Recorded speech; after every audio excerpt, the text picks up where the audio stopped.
Hello everyone, আমি Suparna and welcome back to my channel the wonder girl. এখন আমরা রয়েছি হিমাচল প্রদেশের নারকান্ডাতে। নারকান্ডা থেকে আজকে আমরা প্রথমেই যাব সারাহান।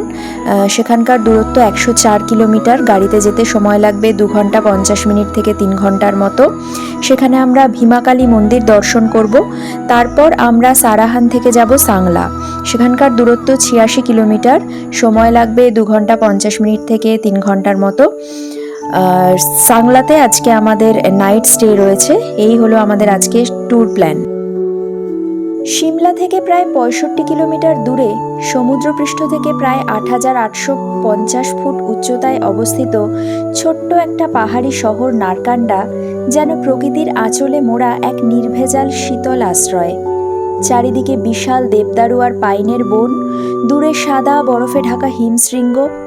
নারকান্ডা যেন প্রকৃতির এক নিঃশব্দ সঙ্গীত। এই শহর নির্জনতা, বিশুদ্ধ বাতাস এবং ধীর গতির জীবনের জন্য একটু বিশেষভাবেই প্রিয়। এখানে এসে মনে হয় সময় যেন একটু ধীর হয়ে আসে। শহরের কোলাহল হারিয়ে গিয়ে মন খুঁজে পায় এক নির্মল প্রশান্তি। নারকান্ডার সবচেয়ে বিখ্যাত আকর্ষণ হলো হাটু পিক, আর তার ওপরে পৌঁছলেই ছোট্ট হাটুমাতা মন্দির আপনাকে স্বাগত জানায়, যার কিছু অংশ আমি স্পিতি সিরিজের এপিসোড 1-এ তুলে ধরার চেষ্টা করেছি। শীতকালে নারকান্ডা হয়ে ওঠে স্কি প্রেমীদের কাছে আদর্শ গন্তব্য, আবার গ্রীষ্মকালে আপেল বাগানের সবুজে ভরে ওঠে। এই অঞ্চল হিমাচলের অন্যতম বড় আপেল উৎপাদন কেন্দ্র। এখানে প্রকৃতি নিজেই আপনার সঙ্গী হয়ে ওঠে। পাহাড়ের কোলে এই নীরব শহর যেন হৃদয়ের গোপন কাব্য রচনা করে।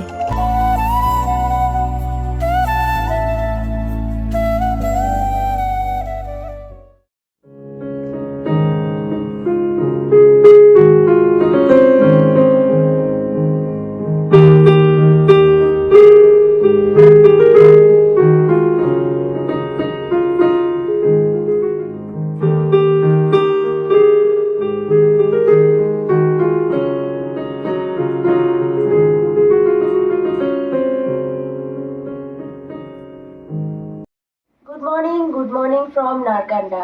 আজকে 29শে মে। তোমরা জানো আমাদের স্পিতি ট্রিপ চলছে। গতকাল আমরা আম্বালা এসে পৌঁছেছিলাম ভোরবেলা, সেখান থেকে সারাদিন অনেক কিছু পেরিয়ে নারকান্ডা এসে পৌঁছেছি। আর আজকে কাল রাতে নারকান্ডাতেই স্টে করেছিলাম। আজকে এখান থেকে বেরিয়ে যাব। কোথায় যাব, কি করব, সব কিছু আমি কিছুই বলতে পারবো না, কারণ আমি সব ভুলে গেছি। সৌরভ ডিটেলসে একটু বলে দেবে। আচ্ছা, আমাদের আজকের প্ল্যান হচ্ছে আমরা যাব আজকে সাংলা অবধি। তো মাঝখানে ভীমাকালী টেম্পল পড়বে। সাংলা এখান থেকে হচ্ছে প্রায় 170 কিলোমিটার, 170। আর ভীমাকালী টেম্পলে আমরা দাঁড়াবো। সেখানে মন্দিরে যাই না, পুজো দেওয়ার ব্যবস্থা কি রয়েছে, তো হোপফুলি বোধহয় আছে, সবাই বলছিল, আমিও ঠিক জানি না। আচ্ছা, সেই দিকটা গিয়ে দেখা যাবে। পুজো দেওয়া সম্ভব হলে দেবো। আর সেখান থেকে শ্রীখণ্ড কৈলাসের একটা সুন্দর ভিউ দেখা যায়, সেটাই মেন আকর্ষণ আর কি। সেখান থেকে দেখা, ঠিক টেম্পলের পেছন থেকে দেখা যায়। সেটা আশা করি আগামী ব্লগে বা আজকের ব্লগে দেখা যাবে। তো আপাতত এই প্ল্যান। মোটামুটি আমরা রেডি, বাকিটা রেডি হচ্ছে বা হয়ে গেছে সেটা আমি জানি না, নিচে গেলেই জানতে পারবো। 7:15 বাজছে। আমাদের প্রথমে বলা হয়েছিল 6টার সময় বেরোনো হবে, কিন্তু সেটা কারোর পক্ষে একটু পসিবল হয়ে উঠবে না, তাই জন্য আমরা টাইমটা পেছাতে 7টা 8টা করেছি। এখন দেখা যাক ফাইনালি কটায় বেরোনো হয়। আমরা তো রেডি হয়ে গেছি, লাগেজ সেট হয়ে গেছে। একদিন করে স্টে থাকলে না এটাই প্রবলেম হয়, মানে সব বের করা, আবার সব সেটাকে অ্যারেঞ্জ করা, এই হচ্ছে ব্যাপার। সকালের চা খাওয়া হয়ে গেছে, ব্রেকফাস্টটা জানি না, অন দ্য ওয়ে হয়তো হয়ে যাবে। আর আমার তো কাল থেকে বেশ ঠান্ডা লেগেছে, শরীরটা সেরকম ভালো লাগছে না। ওষুধ ফষুধ নিয়ে চলছি। কালকে ওইভাবে ঠান্ডা লাগা আর বৃষ্টিতে ভেজা, তার ফলটা আস্তে আস্তে পাওয়া যাচ্ছে। সবারই মোরলেস এই অবস্থা আর কি। তো হোপফুলি আজকের দিনটা অনেক এক্সাইটিং হতে চলেছে, অনেক কিছু থাকবে। সঙ্গে থাকো আর ভিডিওটা দেখতে থাকো। কারোরই এখনও খোঁজ খবর পাওয়া যাচ্ছে না রেডি হয়েছে কিনা। আমি আর সৌরভ একটু হাঁটতে বেরোলাম হোটেলের সামনেটাই। এই যে এই জায়গাটা, একদম হোটেলের সামনে, এই ভিউটাই আমাদের জানলা দিয়ে দেখতে পাওয়া যায়।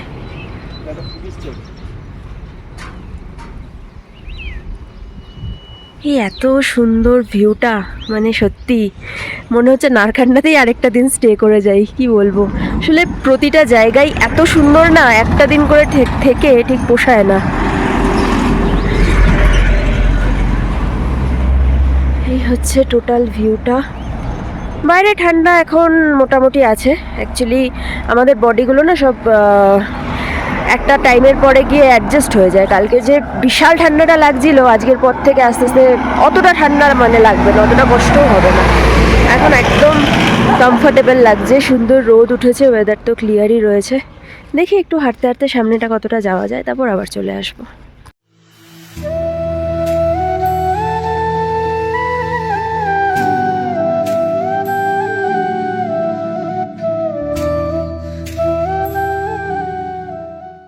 কি সুন্দর লাগছে সকালবেলা। সকালবেলা পাহাড়ে হেঁটে বেড়ানোর একটা আলাদাই মজা আছে। সব কিছু এত শান্ত থাকে। সাদা সাদা মশারিগুলো মশারি টাঙানোর মতো দেখা যাচ্ছে, এগুলো অ্যাকচুয়ালি সব আপেল বাগান। আপেল বাগানের ওপরে প্রোটেকশন দেওয়া, যাতে ফলগুলো শিলাবৃষ্টি বা এরকম কিছুতে বা খুব জোরে বৃষ্টিতে নষ্ট না হয়। কারণ ঢালের দিকে তো একটুখানি শিলাবৃষ্টিগুলোর দিকেগুলো বেশি হয়, সেক্ষেত্রে নষ্ট হয়ে যেতে পারে। सावन आए तुम ना आए, सावन आए तुम ना आए, तुम बिन तर मोरा जिया सजना बरसे है। আমরা একটু হাঁটাহাঁটি করে হোটেলে ফিরতেই দেখলাম সবাই একদম রেডি হয়ে গেছে আর ব্রেকফাস্ট অলরেডি সার্ভ হয়ে গেছে। আজকে আমাদের ব্রেকফাস্টে রয়েছে গরম গরম লুচি আর আলুর তরকারি। প্রায় 40 বাজছে, আমাদের সবার মোটামুটি ব্রেকফাস্ট হয়ে গেছে। এই যে লাগেজ এখানে সমস্ত সেট হয়ে গেছে, এখন গাড়িতে তোলা হবে। এই যে গাড়িও নিচে একদম রেডি রয়েছে। সো এবারের মতো নারকান্ডাকে বিদায় জানাতে হচ্ছে। আরও অনেক ডেস্টিনেশনে আমাদের যাওয়ার আছে। আর এই সুন্দর ভিউটাকে এবারের মতো বাই বাই।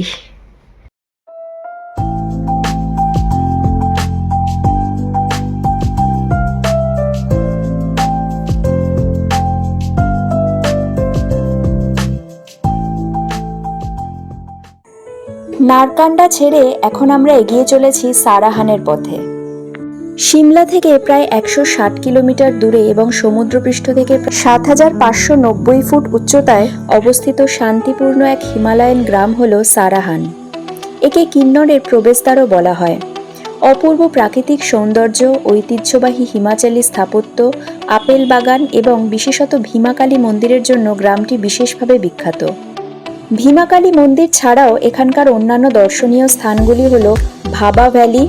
এছাড়াও এখানে একটি বার্ড পার্ক বা পাখির অভয়ারণ্য রয়েছে। আবহাওয়া পরিষ্কার থাকলে সারাহান থেকে শ্রীখণ্ড মহাদেব কৈলাসের স্পষ্ট দর্শন পাওয়া যায়। সারাহানের সংস্কৃতিতে হিন্দু ও বৌদ্ধ দুই প্রভাবই রয়েছে। এখানকার প্রধান উৎসবগুলি হল ফুলাইচ মেলা এবং দশেরা। এখানকার স্থানীয়রা হিমাচলী পোশাক পরিধান করে এবং কাঠের তৈরি ঘরবাড়ি এখানকার পরিচিত স্থাপত্য রীতি। সব মিলিয়ে সারাহানে ইতিহাস, সংস্কৃতি, ধর্মীয় ভাবনা এবং প্রাকৃতিক সৌন্দর্য একসাথে মিলেমিশে রয়েছে। 1:30 বাজছে, আমরা সেই 9:30 পৌনে 10টা থেকে জার্নি করছি। এখন এসে পৌঁছেছি সারাহানে। সারাহানে আমরা ভিজিট করব ভীমাকালী টেম্পল। তো এখানেই একটা পয়েন্টই আজকে ভিজিট করার আছে। তারপরে হয়তো বলছি কারণ এখনও আমাদের ট্যুর প্ল্যানটা ঠিকঠাক হচ্ছে না, অনেক কিছু মডিফিকেশন হচ্ছে। হয়তো এটা দেখার পরে আমরা এখান থেকে চলে যাব সাংলায়, কারণ আমাদের এখানে স্টে নেই, আমাদের স্টে আছে সাংলাতে। তো আগে যাই, দেখি মন্দির দর্শন করি, কীরকম কী ভিউ আছে দেখি। নারকান্ডা থেকে প্রায় 104 কিলোমিটার দূরত্বে অবস্থিত ভীমাকালী মন্দির উত্তর ভারতের একটি অন্যতম প্রাচীন মন্দির। এই মন্দিরের উচ্চতা প্রায় 6900 ফুট। মন্দিরটি কাঠ ও পাথর দিয়ে স্তরে স্তরে এমনভাবে তৈরি করা হয়েছে যা ভূমিকম্প প্রতিরোধী হিসাবে কাজ করে। দেবী ভীমাকালী হলেন দেবী দুর্গার এক রূপ। এই মন্দির ভারতের 51টি সতীপীঠের মধ্যে একটি অন্যতম। জনশ্রুতি অনুযায়ী দেবী সতীর কান এখানে পতিত হয়েছিল। বুসাহার রাজবংশ দেবী ভীমাকালীকে তাদের কুলদেবী রূপে পুজো করতেন। মন্দির প্রাঙ্গণে হিন্দু ও তিব্বতী বৌদ্ধ স্থাপত্যশৈলীর এক অপূর্ব সংমিশ্রণ দেখা যায়। বর্তমানের প্রধান মন্দির কাঠামোটা 20 শতকের শুরুতে নির্মাণ করা হয়েছিল। আগের কাঠামোগুলো অবশ্য ভূমিকম্পে ক্ষতিগ্রস্ত হয়েছিল। তবে পুরনো মন্দির টাওয়ারটি এখনও মন্দির প্রাঙ্গণে দাঁড়িয়ে আছে এবং এতে সূক্ষ্ম কাঠের নকশা ও রূপোর কারুকাজ দেখা যায়। ছাদগুলো প্যাগোডা আকৃতির এবং কাঠে খোদাই করা দেবদেবীর ও পৌরাণিক দৃশ্য সত্যিই দেখার মতো। দেবী ভীমাকালীকে এখানে তার শান্ত ও উগ্র দুই রূপেই পুজো করা হয়। এছাড়াও শিব, রঘুনাথজি ও নরসিংহর মন্দির রয়েছে প্রাঙ্গণে। দশেরা উৎসব এখানে জাঁকজমকের সাথে পালিত হয়। তবে রাবণের কুশপুতুল পোড়ানো হয় না, বরং দেবীর মূর্তি রাজকীয় রীতি মেনে শোভাযাত্রায় বের করা হয়। মন্দির প্রাঙ্গণ থেকে শ্রীখণ্ড মহাদেবের পর্বতের অপরূপ দৃশ্য দেখা যায়। আপেল বাগান ও দেবদারু বনভূমি দিয়ে ঘেরা এই ভীমাকালী মন্দিরে ঘণ্টার ধ্বনি, ঠান্ডা বাতাস আর শান্ত পরিবেশ এক অনন্য আধ্যাত্মিক অনুভূতি এনে দেয়। সকাল থেকে সন্ধ্যা পর্যন্ত দর্শনের জন্য এই মন্দির খোলা থাকে, তবে দুপুরে কিছু সময়ের জন্য বন্ধ থাকে। মোবাইল, যে কোনো রকম ক্যামেরা, জুতো এবং চামড়ার জিনিস নিয়ে ভিতরে প্রবেশ নিষেধ, সেগুলো বাইরে লকারে রেখে যেতে হয়। মন্দির প্রাঙ্গণে ফটো তোলার অনুমতি থাকলেও গর্ভগৃহে তা নিষেধ।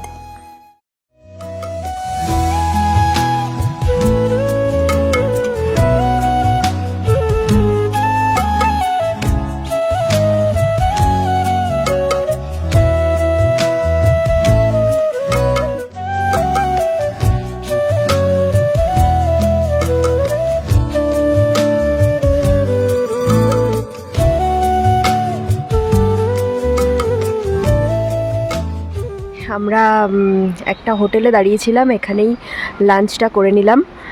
তো এখন যেখানে দাঁড়িয়েছি সেটার ভিউটা হচ্ছে ঠিক এরকম। ভিউটা এত ভাল লাগছে।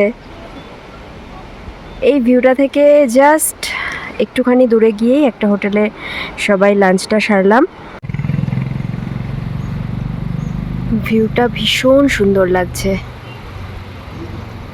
এই যে দূরে দেখো একটা ঝর্ণা বয়ে যাচ্ছে, অনেকটা দূরে, জুম করে দেখানোর চেষ্টা করছি। বেশ চড়া রোদ উঠেছে, ভালোই গরম লাগছে। মানে পাহাড় হিসাবে এতটা গরম লাগবে আমরা কেউ এক্সপেক্ট করিনি। বেশ গরম আছে।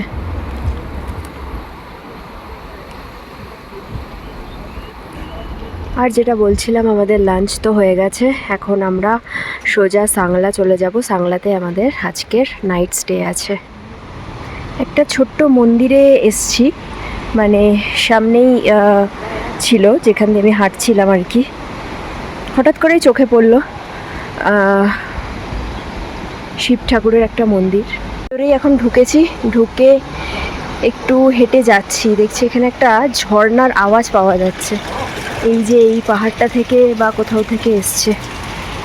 মন্দিরটার ভেতরেই এই একটা উষ্ণ প্রস্রবণ মতো আছে। জলটা বেশ গরম, হাত দিয়ে দেখলাম। অনেক মন্দিরের ভেতরেই এরকম থাকে শুনেছি, কিন্তু আমি নিজে চোখে কোনোদিন উষ্ণ প্রস্রবণ দেখিনি, প্রথম দেখলাম। এখানে ঝর্ণার আওয়াজটা পাওয়া যাচ্ছে, কিন্তু বোঝা যাচ্ছে না কোথায়। এই যে এইখানে ঝর্ণাটা খুঁজে পাওয়া গেছে। আমরা ভাবছিলাম যে এটার কাছাকাছি যদি কোনোভাবে যাওয়া যায়, একটু যাওয়া যায়। এখানে একটা ব্রিজ আছে, এটা পার করে ওই দূর দিয়ে ঘুরে যেতে হয় জঙ্গলের মধ্যে দিয়ে, কিন্তু তাতে এখন অনেকটা সময় লেগে যাবে। আমাদের এখান থেকে তাড়াতাড়ি রওনা দিতে হবে সাংলার পথে, নয়তো অনেক রাত হয়ে যাবে। তাই জন্য সেই যাওয়ার প্ল্যানটা আপাতত স্কিপ করলাম। नमन्ति ऋषयो देवा नमन्त्यप्सरसां गणा नरा नमन्ति देवेशम्।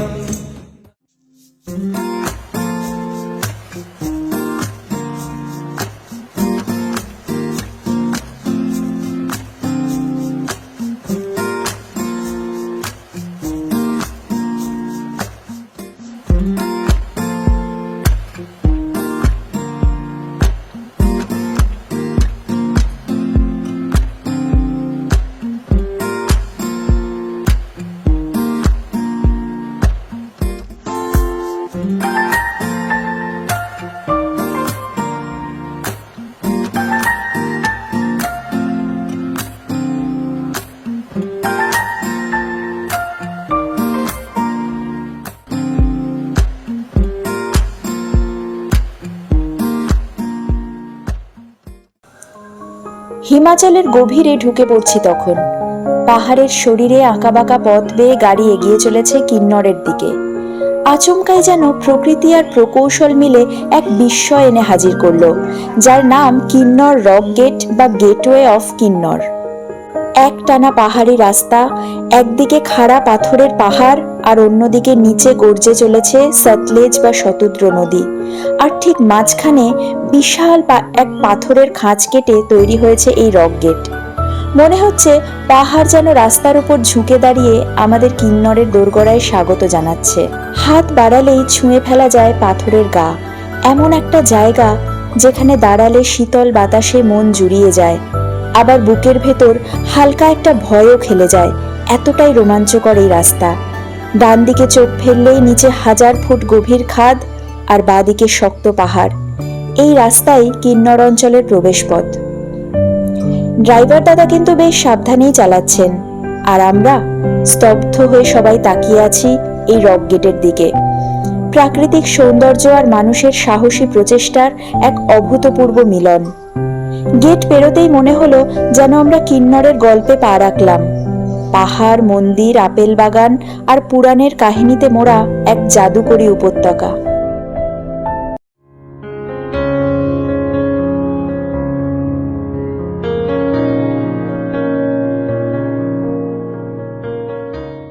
সন্ধে 6টা বাজতে যাচ্ছে। সন্ধে বলাটাই ভুল, বাইরেটা দেখে কি একবারও তোমাদের মনে হচ্ছে যে এখন সন্ধে? মনে হচ্ছে এই যেন দুপুর 3-4টে বাজে। যাই হোক, এখানে তো অনেক বেলা অবধি রোদ থাকে, আর সেই সকাল থেকে আমরা জার্নি করছি, করতে করতে ক্লান্তি অনেকটাই আছে, কিন্তু সব ক্লান্তি উপেক্ষা করে আমরা এই বাইরের প্রকৃতির দৃশ্য দেখে অভিভূত হয়ে যাচ্ছি। আর এই পাথরের ছাদগুলো যত সাংলার দিকে এগোচ্ছি ততই যেন আমাদের পথের একদম সঙ্গী হয়ে যাচ্ছে। কি বলবো, পাহাড়ের প্রতিটা বাঁকে বাঁকে এক এক রকম সৌন্দর্য, এক একটা বাঁক পেরোচ্ছে, আর আমরা অভিভূত হয়ে জাস্ট হাঁ করে প্রকৃতির দিকে তাকিয়ে আছি। এই প্রকৃতির রূপ দেখতে দেখতেই আমাদের সময়টা কেটে যাচ্ছে, আর তার সঙ্গে আড্ডা গল্প তো রয়েছে। দেখা যাক কখন আমরা গিয়ে পৌঁছোই। হয়তো পৌঁছতে পৌঁছতে সন্ধেই হয়ে যাবে প্রায়, এখনো অনেকটা পথ বাকি রয়েছে। চলো এভাবেই দেখতে দেখতে যাওয়া যাক।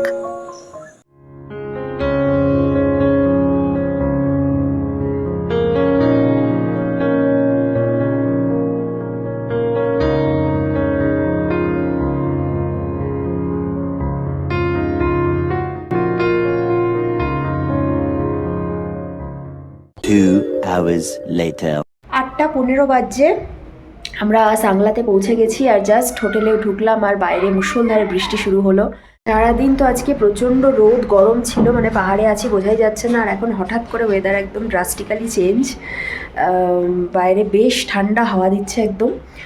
তো রুমটা, আমি হোটেলটা ডিটেলস আবার বলছি যে পরে কোনো সময় বলে দেবো বা শেয়ার করে দেওয়ার চেষ্টা করবো। এখন আপাতত রুমটা নিয়েছি। এই হোটেলেই আমরা সবাই রয়েছি, 3টে ফ্লোরে অনেকগুলো রুম রয়েছে, 10-12টা সব রুমে রয়েছি। আমাদের রুমটা অ্যাজ ইউজুয়াল টপ ফ্লোরে, কারণ অনেক বয়স্ক মানুষরা আছেন, তারা নিচে থাকছেন। তো আমি রুমটা একবার দেখিয়ে দিই। এই হচ্ছে আমাদের রুম 104। এখান দিয়ে ঢুকে এখানে প্রথমে একটা ছোট মতো রুম আছে, এখানে একটা বেড রয়েছে, এখানে একটা বড় কাবার্ড রয়েছে, আর এখানে উইন্ডো রয়েছে। এটা দিয়ে হোটেলের সামনে একটা সুন্দর ভিউ পাওয়া যায়। এখন তো অন্ধকার, পাওয়া যাবে না। এখান দিয়ে ঢুকে আর একটা বড় রুম রয়েছে, মানে একটা ছোট রুম আর একটা বড় রুম একসাথে। এখানে মেন বেড রয়েছে, এখানেও সেম উইন্ডো, এখানেও ভিউ রয়েছে। আর এই টিভি, টেবিল, চেয়ার যা থাকে। এই হচ্ছে ওয়াশরুম, মোস্ট ইম্পর্টেন্টলি গিজার, আর কিচ্ছু না। তো এই হচ্ছে আমাদের সাংলার হোটেলের রুম। এখানে আমরা আজকের রাতটাই অনলি স্টে করব, কালকে আবার এখান থেকে বেরিয়ে যাব। দারুণ চিড়ে ভাজা, খুব তাড়াতাড়ি আমাদের বাজেট একটু কম আছে, তাই চিড়ে ভাজা হয়েছে। যে ছোটবেলায় চিড়ে ভাজা, পাপড় ভেজে টেজে দিয়েছে সবকিছু দিয়ে, এই যে চিনি, বাদাম। হ্যাঁ ছোটবেলায় আমরা এটা টিফিন নিয়ে যেতাম। মাম্পিদি চিড়ে ভাজা ভাল লাগছে? ও মাম্পিদি চিড়ে ভাজা ভাল লাগছে? হ্যালো দারুণ কাটাকাটি মাম্পিদি এতদিন পরে হ্যাঁ, ভালো, আজকে থাকবে ঠিক মনে হয়, আছে। কোনো কথাই উদাসীন করে শুনছে। এখানেই থেকে যাবে, আর কি করবে? আর আমরা পরে ঘুরতে আসবো। হ্যাঁ 11:10 রাত্রি আমাদের ডিনার হয়ে গেছে, বাকিরা এখনও করছে। আজকে ডিনারে অনেক কিছু মেনু ছিল, কিন্তু আমার শরীরটা হঠাৎ করে একটু সকাল থেকে বেশ খারাপ খারাপ লাগছে, তাই জন্য রাতে ডিনারে বেশি কিছু খেতে পারলাম না। ওই একটু খেয়ে আমি একদম রুমে চলে এলাম, এখন ঘুমিয়ে পড়বো। ঘুমটা খুব দরকার, কারণ কাল সকাল আবার 8টায় বেরোনো আছে। কালকে আমরা কল্পার উদ্দেশ্যে বেরোবো, মাঝে কিছু সাইট সিন করার আছে, সেগুলো করে কল্পা চলে যাব। আর এখন টেম্পারেচার যদি বলো, এখানে 8-9 ডিগ্রি মতো রয়েছে। আকাশ ক্লিয়ারই রয়েছে, বৃষ্টি একটু আগে সন্ধ্যেবেলা হচ্ছিল, এখন আর বৃষ্টি নেই, একদম ক্লিয়ার আকাশ, কিন্তু অন্ধকারে ভিউটা দেখা যাচ্ছে না। এখানে একটা আমাদের রুমের পাশেই একটা লন টাইপের আছে, ছাদ মতো, সেখান থেকে একটা দুর্দান্ত ভিউ আসবে। আমি চেষ্টা করব সকালবেলা সেটা একবার দেখানোর। তো আজকে আর বেশি কথা বাড়াচ্ছি না, আমাদের স্পিতি ট্রিপের ডে 2 এখানেই শেষ করছি। আজকের মতো গুড নাইট। छोड़ा है वो रास्ते जहाँ पे सौ